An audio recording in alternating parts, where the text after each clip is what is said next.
Ay! Andyan pala kayo guys! So, kung kita nyo naman, dapat pinapaarawan nyo din ang pets nyo. Pinapaarawan namin ng birdie dragon, iguana, tortoise, and leather slider natin guys. Hindi ko alam yung pagka-pronounce yun eh. Basta turtle namin siya. Puro turtle din dito and puro lizards yun dito ko sa And mag-feeding video na din tayo and explain ko sa inyo kung ano ginagawa namin. So parang daily routine na to. Pero kasi guys, minsan hindi na ako yung nagpapaano. Ito yung pala yung papakain natin guys. Ano siya, parang bedding siya ng yung parang in-scrape sa kahoy guys. Pwede nyo din pala pakainin yun ng styrofoam or papel. Kasi kinakain din nila yun. Hoy, kinakain nila. Tingnan nyo guys, yung nilagay kong papel kagahapon. Oh, may butas na oh. Tapos, ayun pala guys, namamalat pala yung dalawang to guys. And yung snake natin guys. So, pag namalat pala yung guys, pag namalat pala yun guys, i-inform ko kayo and ikikip natin, kukunin natin yung shed niya. Tatago natin. So, para, basta ikukulik-kulik ko yun guys. Ingay naman tutuan ko. Nagalit ata to sa akin eh. So, may nakita pala kaming kahoy guys. Ito laki oh. So, pwede yung yung mga birdie dragon, iguana sa dito guys, sa oregano. Actually, allergic po ko dito eh. Noong last time nung ininom ko to, nagka-allergic reaction ako. So, try natin pakainin. Yung iguana talaga guys. Pero mabait naman yan minsan guys. Alam ko makakain lang itong birdie dragon na to eh. So, pwede pusok po siya. Iguana. Ayaw niya bumaba guys. Gusto niya, na-trauma ako guys sa iguana ko guys. Kasi etong iguana tong guys pumunta siya sa ulo ko. Alam niyo ginawa guys? Ginawa pa naman akong taihan. Tumae sa akin guys. Tapos, tapos naligo ako. Ang lagit. Nakakadiri guys. Sorry sa mga kumakain dyan. Sorry po. So, ayan na guys. Manasin sila natin. Lagay muna natin yung birdie dragon dito. Yung mga birdie dragon po pala, pag sila, na hyper, mabilis tumakbo. So, tigapang pala. Nagibinsangan na ako guys. Pagkapanin niya lang, don't worry guys. Pwede niyo palang gupitan yung mga kuko nila. Yung sugar glider, ewan ko lang po kung pwede gupitan. Basta gupitan niyo natin.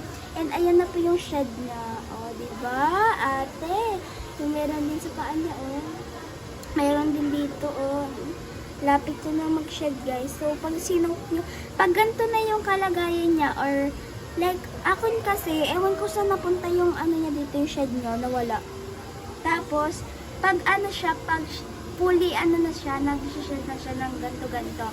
Pwede na i-soak sa water, sa hot, warm, pwede rin sa hot and warm water. I prefer warm kasi, guys, kasi naman, ayaw nila sa cold. Nalalamigan. Alam nyo guys, pag pinapaliguan ko yung birdie dragon and yung iguana, cold water lang kasi meron kami guys. And nilalagyan ko ng cold water yung timba namin. Tapos nilalagyan ko ng birdie dragon and ng iguana. So ayaw nila guys, tumatalon sila guys. And papatingin ko sa example guys kung paano kumain yung iguana. Kasi yung birdie dragon guys, busog pa to eh. Nakakain niya lang eh. Tignan ko sa kain ng kain. Okay, so nakita niya yan. Nakita niya yan. Ataktin niya.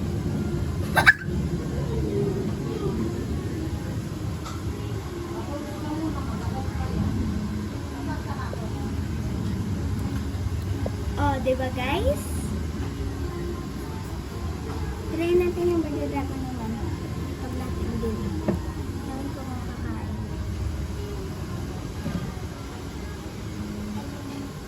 ibang direction yan guys. Basta makita lang ang Baby Dragon. Magaling lang natin ito. Ito guys. Pwede naman ito kamayin guys eh. Yung mga super worm. Alam niyo paano sila hindi gagalaw? Kunin niyo sa ulo. Ganito oh. Kumakagat to guys. Shadow, hindi naman ganun kasakit yung kagat nila. Ang takot talaga ng iguana natin guys. Kasi guys, kakakain lang ito ng oregano kanina. Tapos may super worm. Kakain na naman siya. Ganyan ba talaga guys pag ano? Look. Ayaw niya. Sa susunod lang gusto. Kuha pa tayo guys.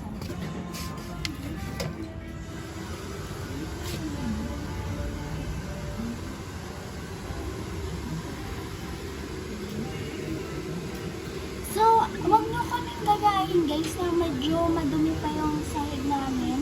Kasi pwede yan isama ng ng iguana or ng Baby Dragon mo sa pagkain. Lalo na pag floor feeding kayo. Sometimes kasi guys, kung nasa loob ako, kiniklip ko talaga siya guys.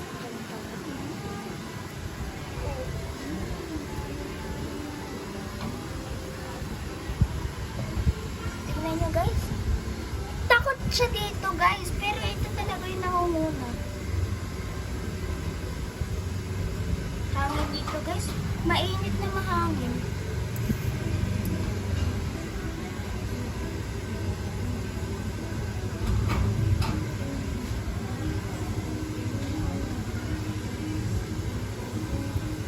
Minsan naman guys, nababatrip din ako sa iguana.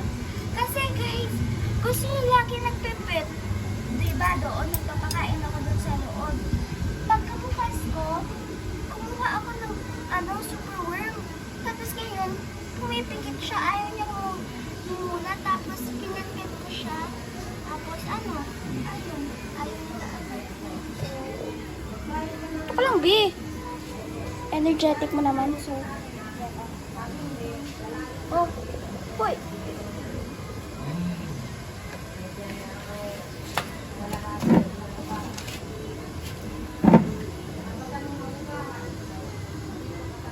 Pwede ko guys, busog na siya. Hindi pa, gumagano-ganon pa yung ulo eh. Tumitira pa siya guys, tumitira pa yan. Uy, you missed. Yun naman yung Baby Dragon guys oh. Ayaw niya wala yan sa ayaw niya mag-banding. Ayaw niya mag-banding. Arte naman nito, gusto subuan. Inaasar ko to minsan guys, ginaganon ko. Ayaw ko pitawan. Pinapakain ko din sa kanya yung clip. Para maasar siya. Yun guys oh. May nakita na naman to siguro.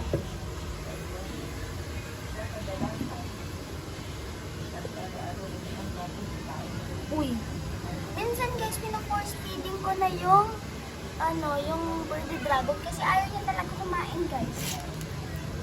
Pag magkahiwalay sila, kumakain naman, shadow guys, ginagawa pa naman namin yung lalagyan ng Baby Dragon. Para maganda din yung lalagyan ng Baby Dragon. Hindi lang yung iguana. So, pinasasama muna namin sila.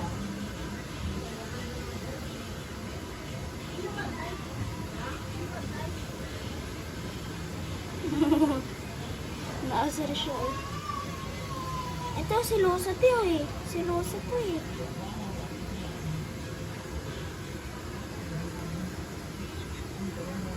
So, alam na nila kumain guys. Tara tayo and laruin natin sila. Hala, dumi ng tubig guys. Dami ng tae. So, dapat ganun guys. Dapat pinapatayin nyo muna yung mga animals nyo bago nyo ipasok. Like, mga 30 minutes lang kahit di kumain. Basta 30 minutes or more. So, bandit tayo na tayo dito sa iguana first.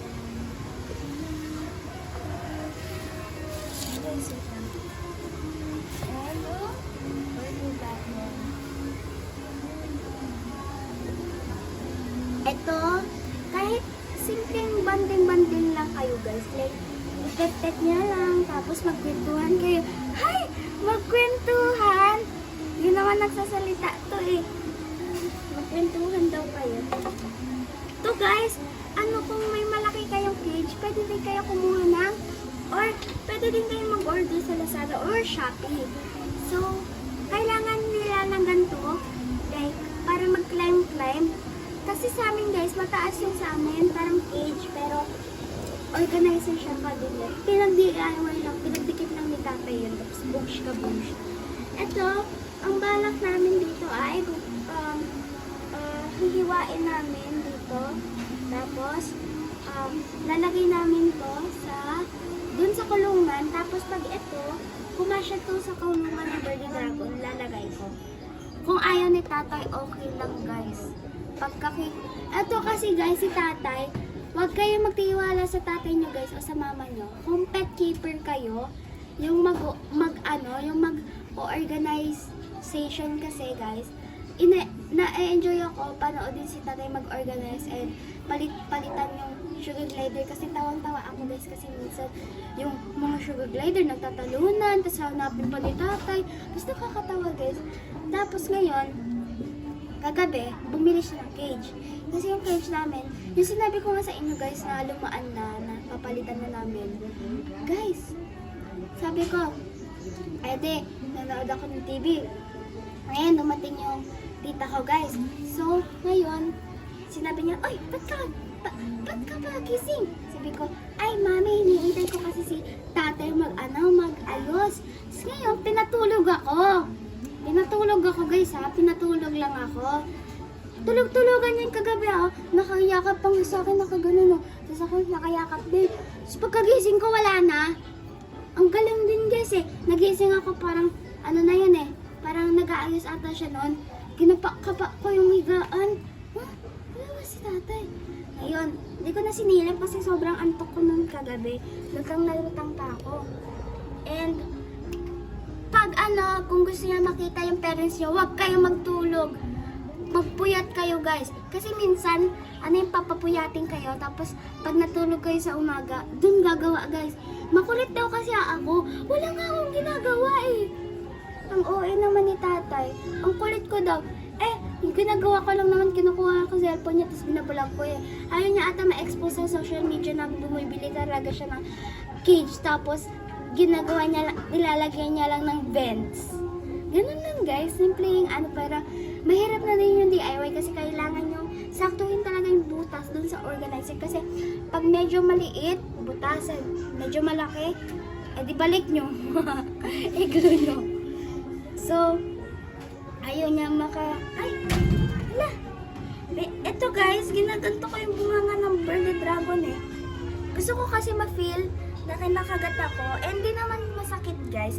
Magugulat lang talaga kayo, magkaka-mini heart attack lang talaga kayo pag ginanong kayo ng Birdie Dragon. Pero, di talaga siya magkasakit guys, promise. Try nyo pa. Subuin nyo po yung buong kamay nyo. Naman guys. Siloso talaga to oh. Pinapaano ko lang yung Birdie Dragon, siloso, nagyayakap na oh. Ito naman, hindi naman to silosa eh. Siloso or silosa, parang ang gender pa to guys eh. Hindi ko pa alam talaga yung gender. Kung ayaw, tiyatamad lang ata si tatay na tignan yung gender. Kasi ang kulit talaga nila dalawa. Para, pag maliit guys, alam ko, on gender pa yun eh. Pero feeling ko dito, male. Tapos dito, medyo, may kutob ako na female. Kasi lagi sila nag-aaway. And yung male, parang di naman sila nag-aaway eh. Pansin nyo sa sa lovebirds, pag pinagsama niya yung lalaki, hindi naman sila nag-aaway. Diba? Kasi sa akin guys, yung iba namin dyan, yung lovebirds namin dyan. Isang babae, tapos dalawang lalaki. Sabi nung pinila namin, dalawa daw lalaki yung green. Akin naman yung blue, yung babae. Ngayon, kinukuha nung lalaki, yung isang lalaki. Kinukurot-kurot niya, basta parang, hindi naman sila nag-aaway. Kasi ano nangyari dun sa, ilang guys, at lang natin. Ano nangyari dito sa, ang dry na ng shell niya. Pagkanta na guys, yung shell niya, isprayan niya na guys. Sa akin kasi guys, kahit tinatamad na ako Si tatay kasi naman pilit ng pilit na bantayan ko daw. Ayaw niya naman bantayan. Pets mo yan eh. Ikaw bumili niyan. Ikaw may gusto niyan, di ba? Ba't ako yung pinapabantay mo? Ano, na-expose ka sa social media, no? So, lang guys, yung Blue Dragon. Yeah. Nalay, kinikis ko talaga sila guys. Mali, ay, tulog na naman, oh. Kung malinis sila guys, kinikisan ko talaga sila. Kahit lang, sinusubok ko pa eh. Ito kasi guys, maldita nito eh. Hawakan ko yung Blue Dragon, tapos gaganunin ako niya, no? Tapos magtatagal, gaganon niya sa sulok. Tapos ngayon, nilapit ko yung iguana para magbati na sila. Ayaw talaga guys, gaganon. Tapos atake.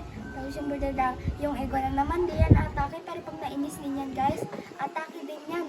So nakakangalay din na tumayo. So upo na naman tayo. Si tatay ngayon kanina pa yung nag-video.